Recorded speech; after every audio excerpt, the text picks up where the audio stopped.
Hi there. Welcome to Creation Station Monthly. I'm Bob from Creation Station. Today is our monthly show where we take one interesting topic and find two people who haven't met before and talk about what makes them interested, what makes them creative about this topic. We picked activism for the month of June here because 4th of July weekend's coming up. And that's kind of the real goal of 4th of July, not fireworks, but activism. And so I found two really fun guests for us today. Miss Karen Smith, how are you doing? I'm doing great, Bob, and you? Doing great. And Miss Nancy Nedmeyer Brown, how are you doing today, Miss Nancy? Hi, just really quickly, that's Nancy Mateer Bowen. Mateer, I apologize.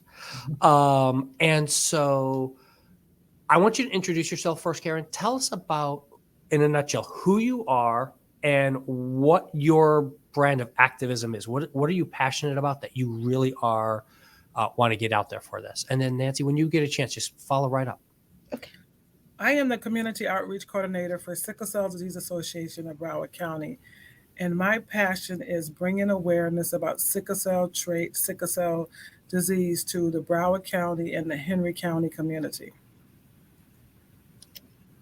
That's awesome, Miss Karen. Hi, everyone. My name is Nancy Mateer Bowen. I use she, her pronouns. And I have the honor and esteemed pleasure of serving as the first Haitian American Black woman for the City Commission of Coral Springs. My advocacy really stems from social justice, from whether that's climate change, whether that's reproductive care or abortion access, to having access to books. I personally believe that education and activism is a ticket to really ensuring that our communities feel empowered and that individuals feel like they are doing their civic duty. Yeah, that is. I've been following your career for so. It feels like I've been following your career for so long. It's just craziness.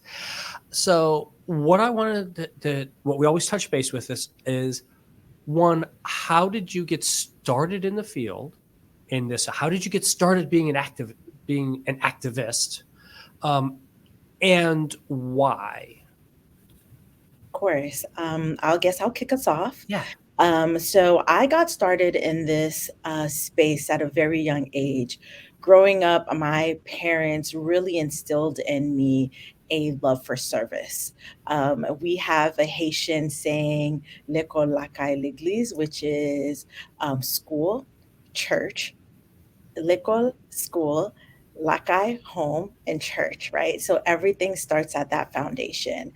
So I found a love for service by really volunteering with my church, and my parents made it not an option. As my mom is a nurse, my dad is an entrepreneur. My mom, on her free time, really ensured that she was able to provide medical care and attention to folks who were unable to do so. And I really learned from her, as well as my grandma, who is a matriarch of our family and really shared stories about making sure the community always either had a place to stay or a place to eat.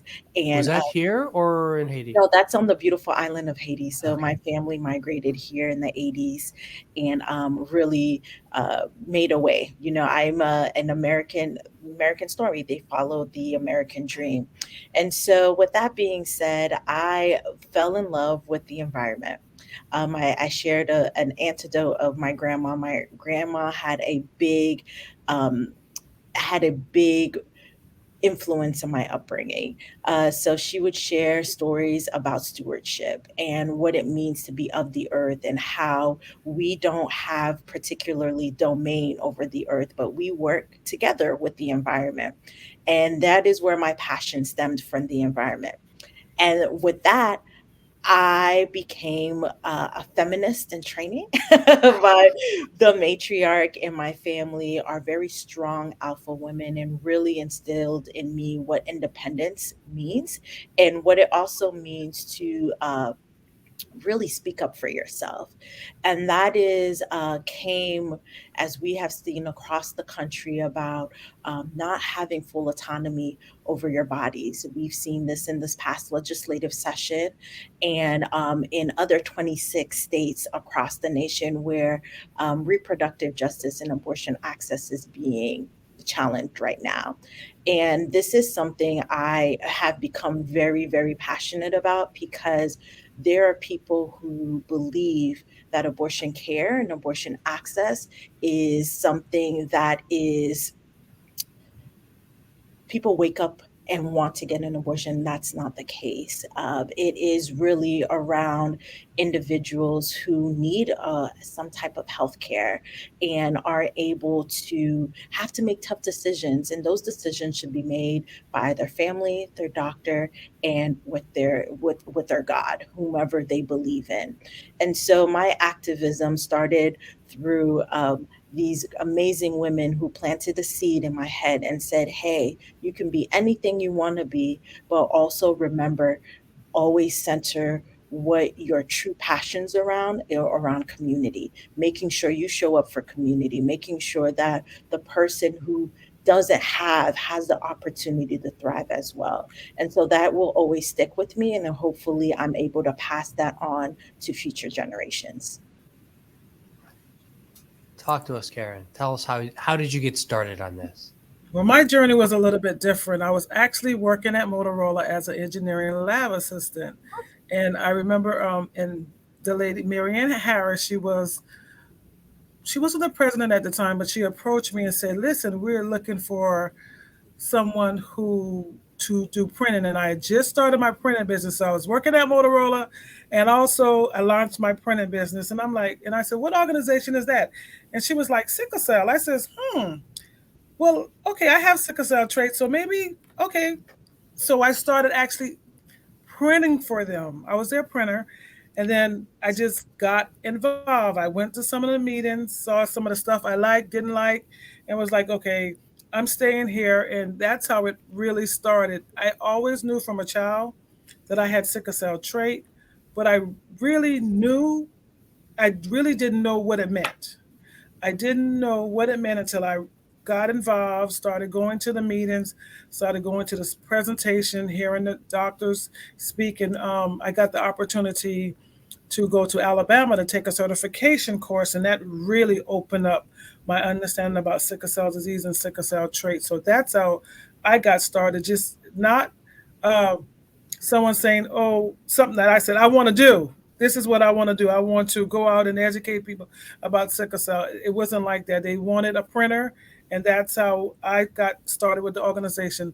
But 20 years ago, and I'm still heavily involved. I'm the community outreach coordinator, and I get the opportunity to really educate our community about sickle cell disease, sickle cell trait. What does it mean? Knowing their status and how it important it is to know your status when it comes to sickle cell because um, it affects the African American community ooh, much harder than the other community. Like 1 in 12 could carry the trait and not even know it. 1 in 500 have the disease. So it's heavily affects our community. And I wanted to make sure that we knew and understand our responsibility when it comes to sickle cell disease and sickle cell trait. So the funny thing is, I'm glad she's here today because at our last banquet, I put out a challenge that I wanted to do a 10-city tour. So I wanted each city to do a fundraiser for Sickle Cell Disease Association of Broward County. It would be a fundraiser and to help us bring awareness to each city. So, Mayor, Commissioner, I'm coming to your city. So maybe you can help me with that project. So this is This is the perfect. fun part about having strangers meet up on the show. I actually welcome that and I love that. I do understand the implications about sickle cell and how it impacts individuals. And thank you for the promotion. I won't tell the mayor that you promoted me to mayor. So, Karen, Phil, you gave me a good lead on for the next question. There is so you're an engineer, and then you're figuring out other things. How did what getting passionate about changing for sickle cell? How did that No, change what you were doing? I was an How did that engineering passion fix it? First of all, I'll take That that promotion? advancement, that promotion. Yeah. I was engineering lab assistant, so I was working with the engineers, and so how did it change? How do you feel it changed you? What happened that it changed you to do this, and what you were doing, how you're looking at things and moving forward? So being an engineering lab assistant, it required me to have really good organization skills. I was responsible for making sure that all the components were all the parts that they needed for the radios were there. Every piece, every part. I was responsible for making sure that every equipment that was on their station was calibrated. And I feel that with the skills that I got there, I was able to take it and turn it around into sickle cell disease and sickle cell trait, where I'm able to go reach out into my community in an organized setting where I connect with the clients and connect my clients to healthcare professionals that could help them, connecting the dots. How about you, Miss Nancy? How do you feel like you changed as your activism started? Because you've taken it to a whole serious level of like, okay, no, I'm going to go change and be a politician and then get some laws passed. So So, fill us in on that. as a disclaimer, I never thought I would be in this role. I just didn't like my options, right? I think as I developed into my career, my passions changed, and wanting to do more meant changing policies. It always, every time a situation would come up, a way to make change came up, it's always like, reach out to your elected officials. They're the one that creates these policies. So I said, why not be one, right? Earlier on this call, Bob asked, like, how old were you when you ran for office? So everyone remembers me from my run in 2019, but I actually started off as a supervisor for Broward County Soil and Water Conservation District. And that was in my late 20s. I ran unopposed. And for anyone who knows, when you run unopposed, that means you don't have to have, and there's no race for you. You don't show up on a ballot. You automatically become elected. And so I was doing that role and stumbled across the special election in 2019 when that term was over, because I didn't believe in recycled politicians. I'm a firm believer, if my time is done, my time is done. I want to organize myself out of a role. And that is a true activist, right? No one wants to be fighting for these issues for the rest of their lives. They want to see a expiration date. And so what will bring me so much joy is not having to fight for to have climate change and make sure that it's in the forefront of everyone's um, priority, right? Not having to fight for having full autonomy of my body, not Yeah. having to fight to read the books that I want to read. And the list goes on and on and on and on. So I am evolving. I'm growing as a leader. I'm growing as an elected official. And hey, sometimes we don't get it right. Sometimes we make mistakes. And I'm okay with saying, hey, constituents, I didn't get it right. And I want to make sure that I show up for you the best way that I can. And that sometimes mean term limits. I'm a firm believer of term limits. I don't want to be in a seat forever. I don't want to be in a career politician. I want to come here, create change, and go home and be with my family. Bob, and I wanted to add something to what she Ask. said. Yeah. Go for it. So one of the things that I do when I do my presentation, I stress the importance of everyone knowing who their county commissioner is, who their city official is, who their mayor is, and who the governor is. Because years ago, sickle cell was not a part of the health disparity bills. That means when money came down for Tallahassee, because sickle cell was not a part of it, we had to go out and get enough signatures on the signatures signed to get it done. And I remember we were at a Divine Nine event, and we were in church passing along signatures for everybody in the church to sign it so we could get enough to send up to Tallahassee to make sure that sickle cell became a part of the health disparity bill. So I encourage everyone that you got to know who's making decisions for you, who's your House of Representative, who's your senator. You need to know those people and you need to have them on speed dial because I got mine on speed dial. That's And so vote important big, that vote you say small. that, Yeah. Karen. I'm so sorry to interrupt, Bob, No, but no, go. I want to amplify what you said, just knowing who's representing you and making sure they have your best interest at heart. And sometimes we elect people blindly because your mom said to vote for them or your cousin said to vote for them. But, and that's not, there's nothing wrong with that, but do your research.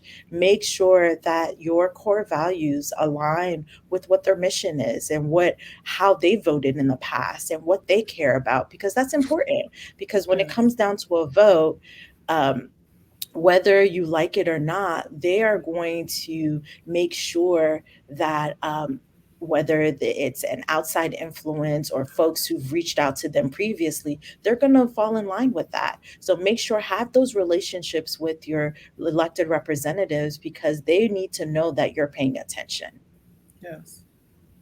So that brings me to a question that normally I ask, and it feels more appropriate for almost every other topic, except when I say this, you're gonna be like, what?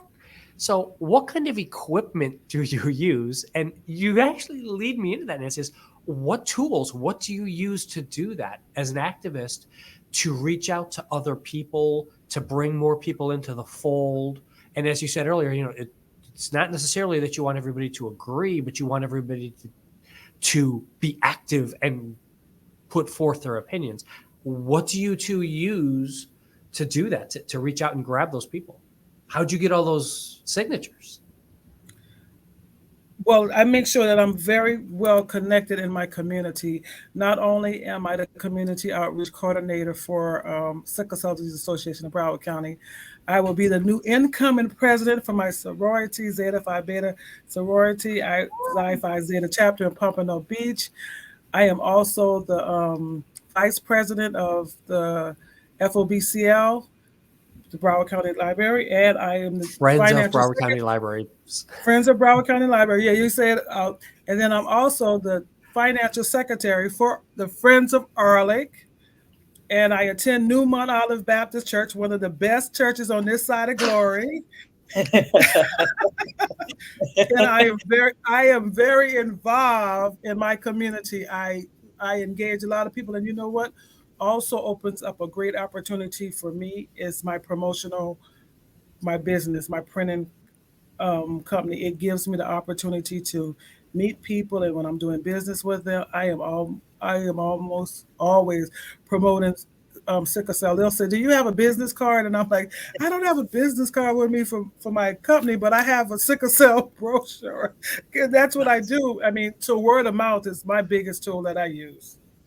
That's amazing. To add to that, I use social media. Social media has been an amazing tool for me. Facebook, Twitter. I mean, my interns, I have a group of interns who make fun of me and they're like, you still use Facebook? Yes, I'm still one of the generations that use Facebook, but Instagram, TikTok. But Instagram is a great way for us to share message, to share information to individuals. And as you had mentioned, Miss Karen, just word of mouth, being really ingrained in your community and building that trust is so important, right? Because they know when you come to them with information, they can believe you and they can trust what you're saying to them is for their best interest. So that is something I don't take lightly, right? Having those relationships, valuing those relationships, and making sure whenever I have a mic, I'm advocating for whatever um, issue or agenda item that I have to push forward. And collecting petitions is not an easy task. To even get it on the ballot, you need at least 900,000 to do that. And you have to make sure they're filled out correctly. So making sure not only people are signing them, but doing it correctly, curating them if they're Mhm. wrong, and going back to individual and say, I know you signed this on Tuesday, but I need you to re-sign this because you didn't put the correct information. children. So that is not an easy task. So I commend you, Miss Karen, and your team for getting that out there. As I am in the process of getting petitions signed, I know it's not the easiest thing to do. Yeah, So thank you. how do you get somebody to start for that though from the ground? Somebody who's in high school who's really passionate about something right now. One of the things when I'm talking with young people out there when I'm giving my talks is I don't ask them what they want to be when they grow up. I ask them what they want to change.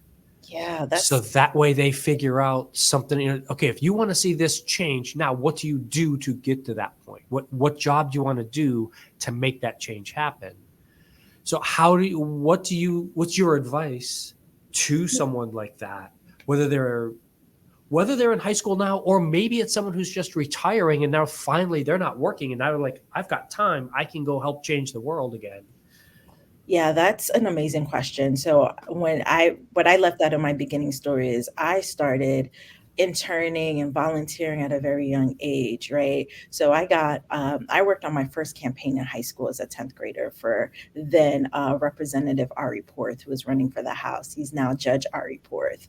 And he gave me that opportunity. So SGA, I was very involved in SGA, Student Government Association, Key Club, in my church ministry, the young people ministry, doing work that way, and also internships. Whenever I had an opportunity, I know folks don't like to work for free, but I worked for free for a very long time until I got my big break, right? And so, something that I tell my interns is networking is so important. You not only want to network up, but you want to network horizontally, right? You want to make sure that you're building relationship with your peers because you never know in 10, 15 years where your peers will be or where you'll be, and you are building that bridge or that network. They may be working on something phenomenal and you want to connect with them. So building that network is so important now. And also to get involved, there's so many ways to get involved. um, my city has boards, committees, and advisories, boards where you sign up. We do, if whatever issue you care about, we have a board for everything. Heart, the historical advisory committee, the arts committee, environmental sustainability committee. We actually do have history. I Yes, know some people don't think Broward County has history, but we actually do. we do. And those are great ways for you to get involved and get your name out there and build your network. So that's what I encourage all young people to do. Just start at home, start locally. You don't have to start big. And people think, like, oh my gosh, I want to be a legislature. So I have to make sure I get that internship with that legislature. You could do that with your county commission, your city commission, starting that way and then working your way up. How about you, Miss Karen? What's your advice to someone who's a young 60-year-old who wants to get started in the world and figure out how to change it? So what we do is, if they're 16, that means they're in high school. We encourage them that once they graduate from high school to one, apply for our scholarships. When I first started working with sickle cell, one of the complaints or what I heard from the 16-year-old that was transitioning, they felt like no one cared or was Mm, really looking after their well-being because there were so many programs in place for smaller kids. So mm, what I did is I went to the board and I shared some of the comments. So what we have implemented is a scholarship program. The first time we did the scholarship program, um, under I said under my leadership, I think we gave out maybe $2,000 that year. Well, now we're up to giving out 12. Last year we gave out $10,000 in scholarships. And so what that does, that afford our clients to go to school, and that $1,000 is given to them where they can buy supplies or whatever they need, but they can apply for that scholarship for as long as they're in school until they get their degrees. Because a lot of times with people with sickle cell, they get sick, so they have to drop classes, start all over again. So we are here again connecting the connection to make sure they're engaged and that they can go to school. But believe it or not, the phenomenal thing about people with sickle cell, we have clients as young as 10 years old as actually authors of their own books and Oh, that's wow. sharing their stories. So when you can get the ones that are doing that, you buy their books and you put them in front of, like we have what's known as a Let's Talk webinar. You put them in Uh-huh. front of the community and you encourage the community to support them. That's very cool. That is a very cool thing. Yeah. So, where did you find Miss Karen? Where did you find your biggest push? Or I guess I want to rephrase that backwards. The biggest push back from when you started saying, wait, I'm going to be an activist. I'm going to be doing this. I'm going to be moving into this. I'm going to start. What was the pushback? Was it you were already, I think, older, so it wasn't. I'm guessing it wasn't your parents, but I don't know. Maybe it was. Who was telling you, no, wait, stop, be quiet, sit in the background, don't raise your voice? Was it that Uh, way? it wasn't that way, but it wasn't so much of a pushback, but I had to I had to penetrate a world that I was invited to. Because when you're dealing with people who have sickle cell, it's like it's a privacy thing. And I remember at uh, Broward Health, they had what was known as a sickle cell unit. And I knew one of the nurses, and I went there one day and I introduced myself and I said, "Do you think it's all right if I go around and I speak to the clients there?" And I call them clients, but really they're my family. If I can speak to them, and she says, So she had to, because of HIPAA, she had to get each one of their permission Mm-hmm. to for me to speak to him. I remember one guy, I love him to death. His name was Victor. He was there and they have on their headphones. They ain't got no time for you. They're getting their medication. They just want to get out of pain and go home. And I just Mhm. stood there and I just talked to him and I talked to them and I would go to each and every one of them. I didn't stop. I kept going. I kept going until I broke that wall and got their trust. And now I can call on them anytime and they are there to come and support me if I'm doing something and just support sickle cell and offer support to the other companies. So that would have been, if I had to say a pushback, that's what I would describe, just trying to get inside somewhere that wasn't really where I wasn't really welcome at. But you know what? I'm grateful because it gave me the opportunity to be able to let them know that they are battling sickle cell, but they're not here alone. There's a whole community of people that love and support them. And I thank God every day for that opportunity. How about you, Miss Nancy? Did you get that pushback, or where was your biggest pushback? You both had to have it. So, I mean, I get pushback every day. I mean, just not making sure that folks don't agree with me. And I think that's the biggest pushback, right? Really just breaking down barriers and just building understanding. You don't have to agree with someone, right? Still have to respect their opinion and really exercise freedom of speech. And that's something that I try to lead with. Everyone needs to be treated with some level of dignity, even if we don't agree on the same thing. And that's one value that I appreciate about our country and about our state. My biggest pushback would be criticism. You're never going to make everyone happy, right? Especially as an elected official. You should have done it this way. You should have spent money this way. Why are you focusing on this? You need to focus on that.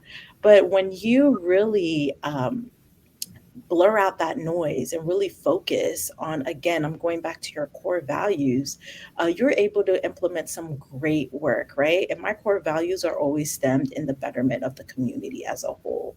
There's always going to be a fraction of the community that's not going to agree with you, that doesn't like what you're going to say. But I always have to look at 134,000 residents. How is this going to affect everyone as a whole, instead of a small fraction of people who come to the commission meeting extremely upset? Not saying that their opinions are not valid, yeah. but it brings us to some type of compromise. We understand that there's um, individuals who don't agree and may have brought up some really good concerns and some perspectives that we may not know. But then it makes us go back to the drawing board and say, hey, we didn't see it this way. We really need to make sure, how can we pivot to make sure that we're meeting folks in the middle instead of just really catering to one side, right? And so my biggest pushback is just not being able to please everyone. And that is a golden rule of life. that Yeah. is that is Yeah. Yeah. something you Yeah. have to work through throughout your life. And for anyone who's listening, as long as you can look at yourself in the mirror and is able to sleep at night and making sure that you are truly leading with a genuine insight and a genuine perspective, then you have nothing to worry about. And Bob, I want to just add Go I for it, think Karen. with both of us, it's who we are, how we were raised up to be, and and I'm just meeting her, and I'm like, she's like me in a lot of way. Like she probably don't take no for an answer. Like no, it's not an option. We're not talking no. We want to know how can we make this thing work? How can I get my clients what they need? Right. We can't say no to them. We got to say yes. And you know what? It's a lot of faith. It's believing in something that you cannot see or touch, but you know is going to come to pass. Mhm.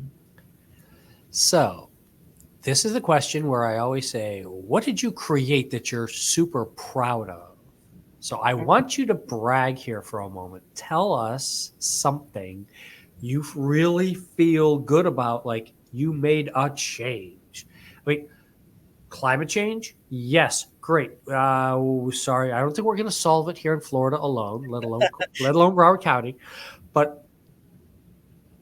things like that. But where do you feel really, you know, passionate and proud that look, we made that change and it happened? I will jump in. I am so proud that I've been able to champion for sustainability manager here in our city of Coral Springs. Coral Springs has never had a individual who focused on sustainability and the impacts of climate change.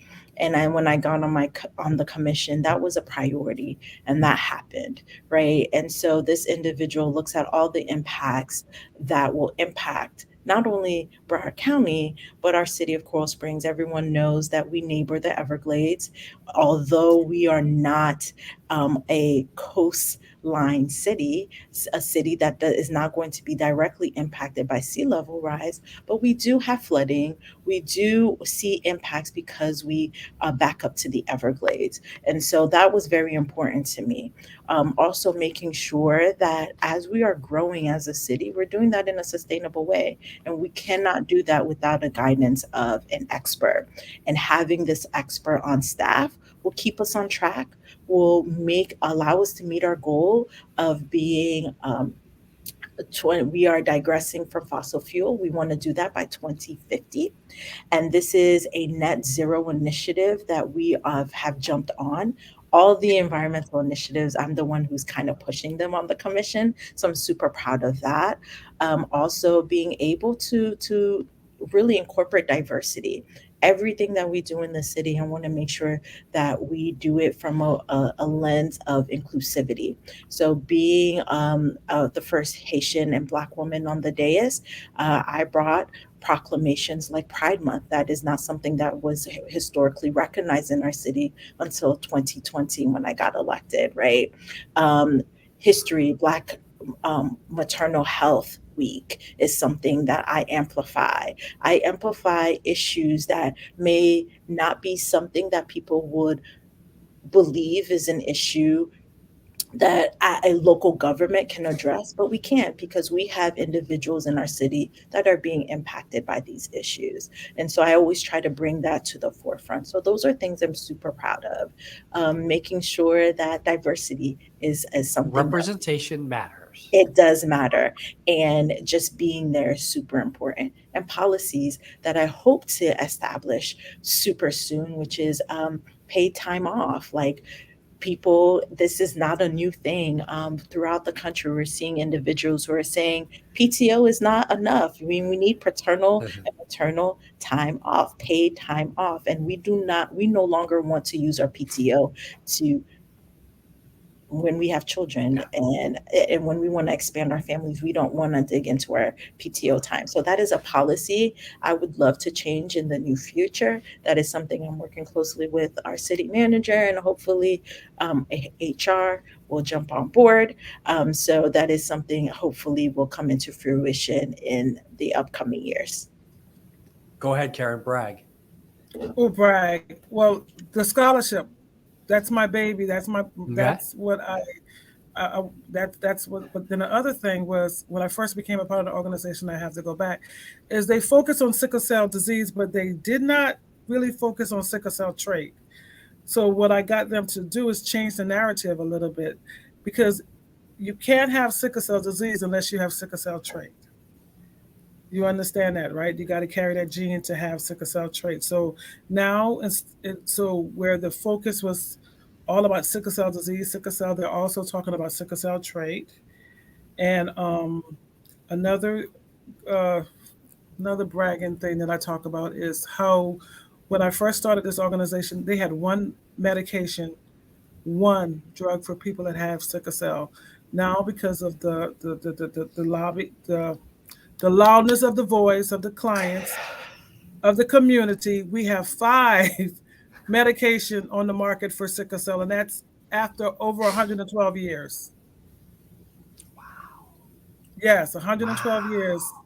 Five, but five is such a small number. But listen, it's better than the one they had. Yeah. Yeah. And if I could Wow. add one more thing, Yeah, go. and I also I'm so happy to hear all of the great work you're doing, Miss Karen, around sickle cell anemia, and I really want to get more educated around this issue. I just don't know much about it. Um, One program that I'm super excited about is the shadowing program that I've implemented, allowing young people of color to come and hang out with me at the commission and really envision themselves in this role.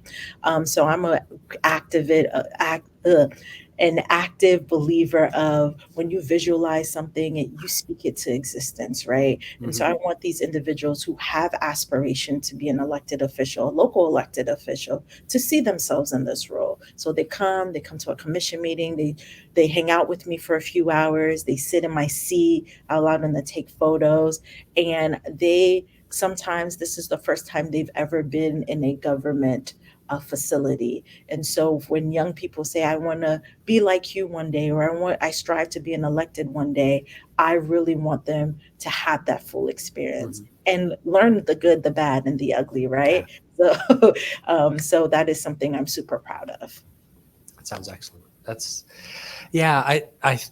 I said it earlier. I mean, representation matters, and I think that part of it is figuring out where everybody can be an activist. Here in Broward County, we had March for Our Lives was born here through teams becoming activists and moving forward and making a national thing out of it. So I really look forward to seeing more of that kind of stuff in all sorts of different fields happening for everybody. Uh, I do want to, the way to ask this question is kind of like I usually say, "Hey, can you make a career out of being doing X?" You guys have both already shown that. You two have both shown you can make a career being in activism by doing something along the lines. So I'd rather flip it to the other side. What are things people can do? And you touched on a little bit about this for someone who doesn't want to make this a career. They're like, I've got an extra 2 hours a week that I could put forth to something that I care about and passionate about. What do they what do you advise someone like that? How do they do that so that they feel fulfilled and still only giving what they can rather than say, okay, I'm going to quit my job and I'm going to run for office? So I want to break. I'm going to break some hearts. This is a labor of love. You do not get rich off of this. So if your goal is to get rich, this is not your ministry, right? Being an elected official, really a stipend role. It's part-time pay, full-time commitment. So what folks don't know is that I have a full-time job outside of this. Do work outside of this, work a 48-hour week, sometimes 50, to make ends meet. You can do work around organizing and activism, but it pays very little. And it's a, again, labor of love. I'm not saying that it's not a, you can't be fulfilled from it, but I just want to be very open about that. There are many organizations like Planned Parenthood, Florida Rising, all these social justice organizations throughout the state where you can plug in and do great work with them. Or you can get on a board, a committee, an advisory board, and provide your talents and tangible skills that way. 2 hours, not realistic. Maybe 50. No, I'm kidding. Maybe 10 hours a month is more like it. But Yeah. there's women in distress. There are Greek organizations that you can get involved with. There are so many ways for you to plug yourself in. There's a lot of work to do here in Broward County. It's just a matter of where do you want to do that work. We have a real big houseless crisis here where a lot of individuals are seeking solutions for our homeless population, and folks need help with that. That is not my ministry, but I'm just sharing what my friends have shared with me of where their passion lies and how they need more support because we're getting burnt out. And Yeah. unfortunately, we don't have enough people who are willing to be selfless and give their time for free. Because even though you get paid, a lot of the time that you're spending, you're not getting paid for it. How about you, Miss Karen?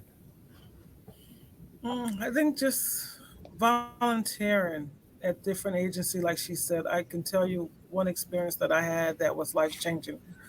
My sorority, we went and we volunteered at the homeless shelter in Pompano Beach. It was one of the best days of my life. The people who came there, who lived there, they were kind people. They were nice people. They said, "Thank you. We're so glad that you're here."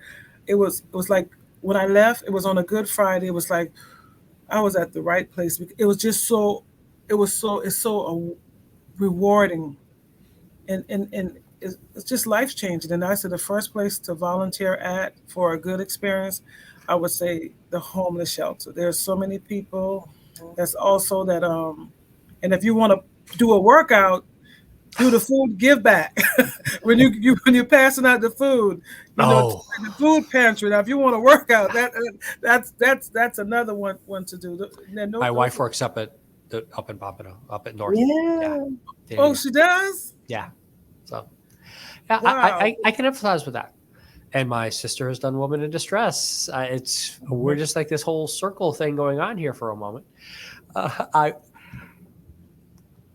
as two African American women standouts in Broward County here, what do you have as advice for someone who doesn't look like you, who is saying, "Hey, I want to do something like this too. I don't look like you, but I don't look like him either." Where do you what's the advice to say here, break out of the old white man mode, so to Mm. speak, and do something else? You take that one first. I'll come back. Um, I first and foremost, I want to start off by saying there's a place for everyone. Everyone has a lane. Everyone has a purpose. My purpose may not look like the same as Karen. Karen, I'm not saying that she's not her purpose is not valuable. It's just that her mission is completely different than mine, and we're able to get to the same result. So I really want folks to really, really, really tap into what their purpose is. Imposter syndrome is real, and that is just you saying, what if I can't? I don't know if I can. Really knock those thoughts out of your mind and really tap into the things that make you amazing. If it's creativity, the arts, tap into the arts. There's so many young people who need that to really learn from their trauma. Art therapy is a thing, right? As mental health is an issue here in South Florida, work with some mental health agencies to really share your creativity with young people or adults or individuals who are battling depression. That's one example. If you love the environment but you're like, hey, petitions are not my thing, I'm not super political, there are urban gardens throughout Mm. Broward County that needs your help with maintaining those gardens and making sure that families have food and food security is an issue in Broward County. Spring waterway cleanups. Yes, waterway cleanups is another thing, and you can get your bring your boats out, your small canoes, get on a lake and pull things out. I'm an advocate of that. I do that with the city, with Broward County every year, their annual cleanup, and that is a great way for you to come out and help. There's so many ways for you to plug in. Just really tap into what you truly care about and creating your activism around that. How about it, Miss Karen? How do you inspire someone who doesn't look like you to go out and do something on their It, own? bring, it brings me back to my childhood. There's a song that they would sing in church. It says, "Are charged to keep a God to glorify." And I believe that all of us have something, someone, some cause that we can glorify, that God can get the glory out of what we do. We just have to look deep within us to figure out what that is. And sometimes it's maybe just being a good listener, to listen to someone who's going through something, or like I said, working at the food pantry, giving back, going to Arlic or any of the libraries that's around here, volunteering there. I mean, we have a wealth of opportunity Yeah. under the roof of these libraries, that you can do so much work and so much service just in that one particular place. So, like I say, we all have a God that we need to glorify, and we need to figure out how can God get the glory out of our life.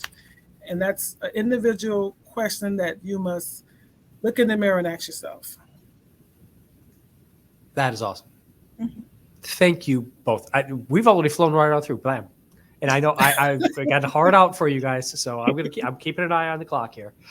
Um, I want to thank you both. Thank you, Karen. Thank you, Nancy, for being here today and doing all this with Thank you. us.